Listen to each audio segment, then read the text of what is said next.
അപ്പം എത്രത്തോളം count mention ചെയ്യാൻ പറ്റും, എത്രത്തോളം വർക്കുകൾ ചെയ്യുന്നു? ഇപ്പോൾ പറഞ്ഞു പല പല ടൈപ്പ് ഓഫ് വർക്കുകൾ, അത് പല പല ക്ലയൻസിന്റെ വർക്കുകൾ ചെയ്യുന്നുണ്ടെന്ന് പറഞ്ഞു.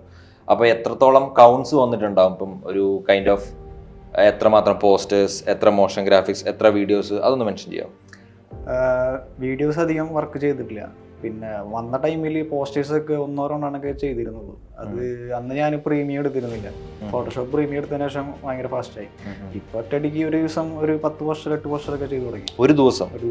അത് നല്ലൊരു അപ്ഡേറ്റ് ആണ്. അപ്പോൾ വീഡിയോസ് ആണെങ്കിൽ ഒരു ദിവസം എത്ര വരുന്നുണ്ട്? വീഡിയോ അസൈൻ ചെയ്യണ പോലെ ഇരിക്കും.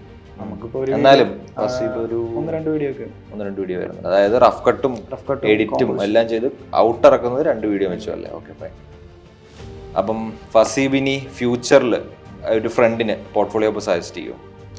തീർച്ചയായും.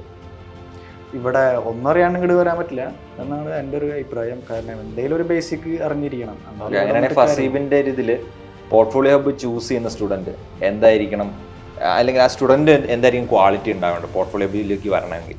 എന്താ ബേസ് എന്തായാലും അറിഞ്ഞിരിക്കണം. ഒന്നും അറിയാത്ത ആൾക്ക് ഇവിടെ ഒന്ന് ഒരു 2 മാസം കൊണ്ട് പോർട്ട്ഫോളിയോ ചെയ്യാൻ പറ്റുമെന്ന് എനിക്ക് തോന്നുന്നില്ല. ഞാൻ കുറച്ചെങ്കിലും അറിഞ്ഞിരുന്നു. എനിക്ക് ഇവിടെ ശേഷം കുറച്ചുകൂടി സെറ്റായി.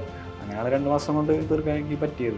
ഇവിടെ എത്രമാത്രം ഫസീബിനെ ഹെൽപ്പ് ചെയ്തു ഒരു പോർട്ട്ഫോളിയോ ബിൽഡ് ചെയ്യുന്നതിൽ? പോർട്ട്ഫോളിയോ ബിൽഡ് ചെയ്യുന്നതിനുപരി എനിക്കൊരു എക്സ്പീരിയൻസ് ഉണ്ടാക്കാൻ പറ്റി. ഇവിടെ എനിക്ക് ഫ്രീലാൻസ് ആയിട്ട് അല്ലറ ചില വർക്കുകളൊക്കെ കിട്ടിയിരുന്നു. അപ്പോൾ എനിക്ക് കോൺഫിഡൻസ് ഭയങ്കര കുറവായിരുന്നു. ഞാനത് 1-2 മണിക്കൂറൊക്കെ എടുത്തിട്ടുണ്ട് ചെയ്ത് കൊടുത്തിരുന്നു. ഇവിടെ എത്തിയതിനു ശേഷമാണ് ഒരു കോൺഫിഡൻസ് ലെവൽ എനിക്ക് കിട്ടി തുടങ്ങിയത്.